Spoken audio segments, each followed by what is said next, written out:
Welcome to Venezuela. Once the richest jewel in Latin America, it's now a country drowning in political and economic chaos.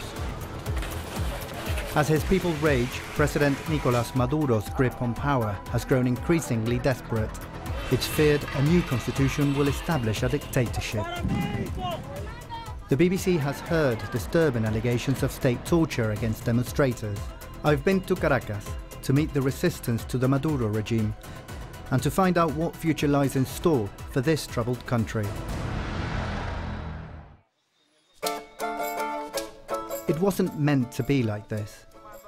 By the time Maduro came to power in 2013, Venezuela's Bolivarian revolution, begun by his charismatic predecessor Hugo Chavez, was in chaos.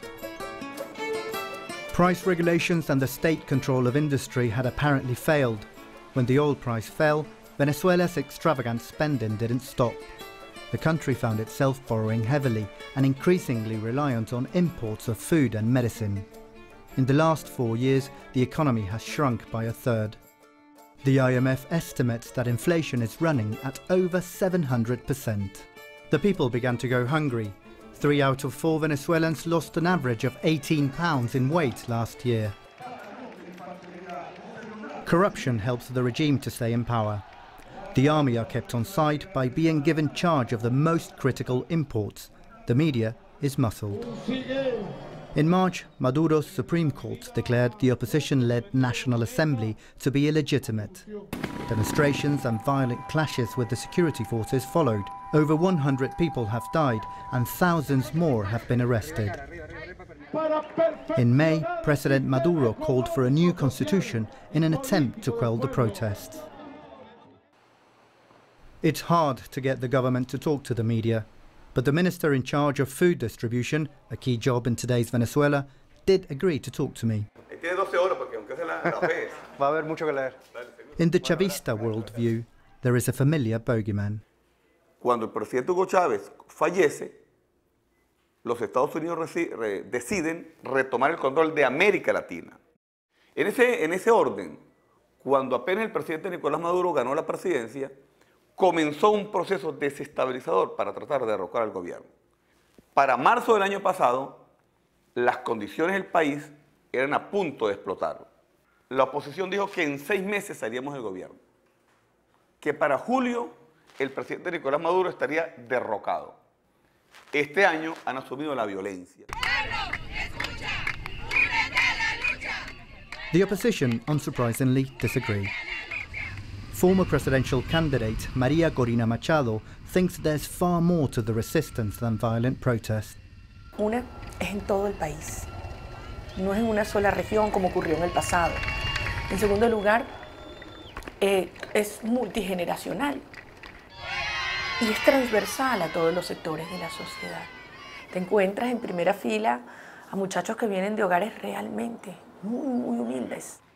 Señora, en este momento y a esta hora, te entregamos nuestras vidas. You don't have to look far to find who she's talking about.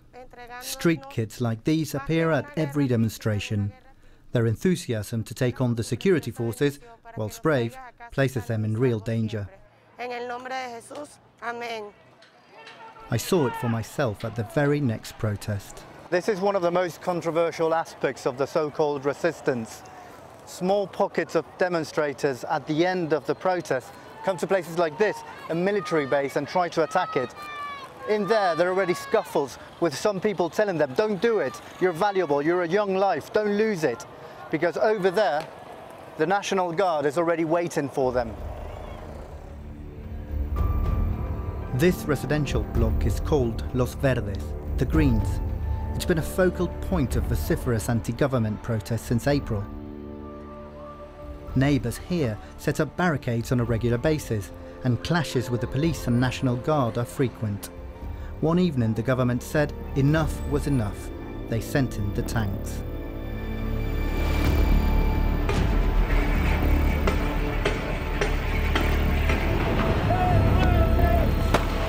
Ahí vienen, ahí vienen, ahí viene, ahí viene, ahí viene. Búscamelo, ahí viene, están disparando hacia arriba.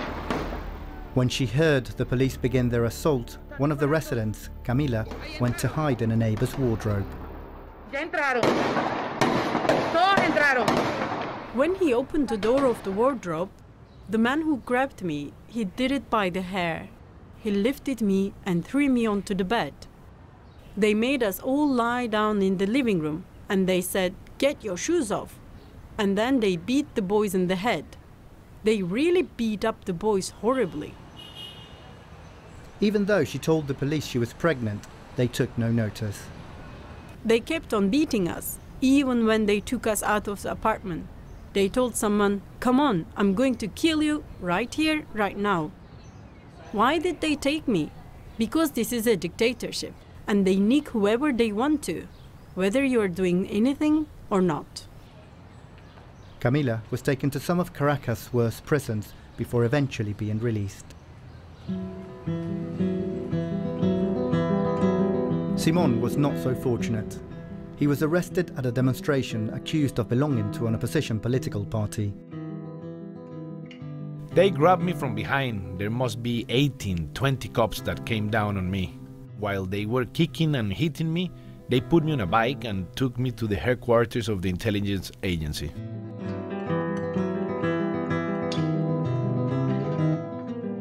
Originally designed as the futuristic shopping centre, today the Helicoide is a place whose name makes even the hardened shudder.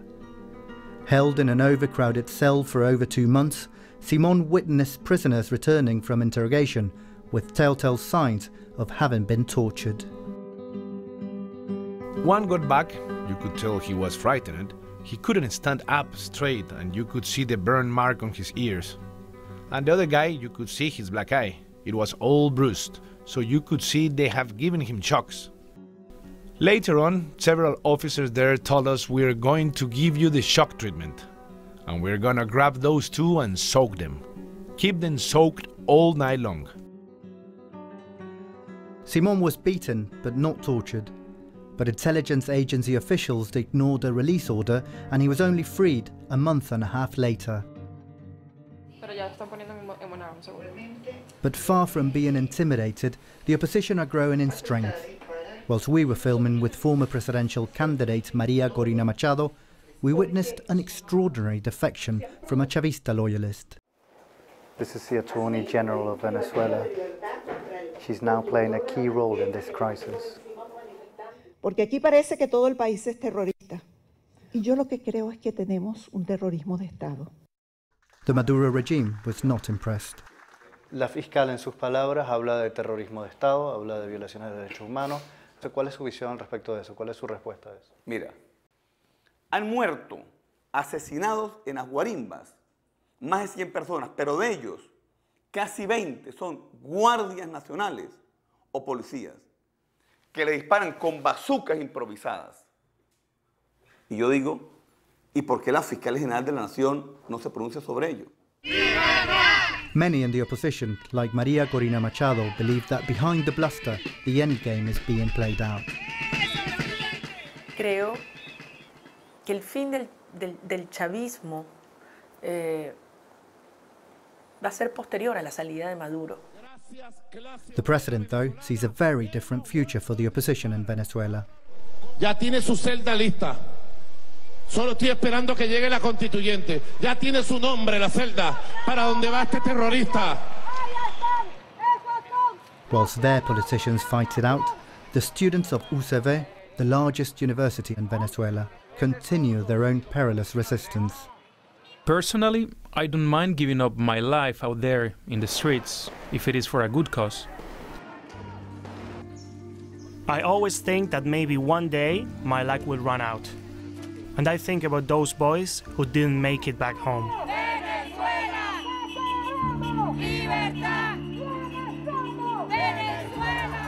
This is a country that has seen many of its youngest people killed, injured or arrested.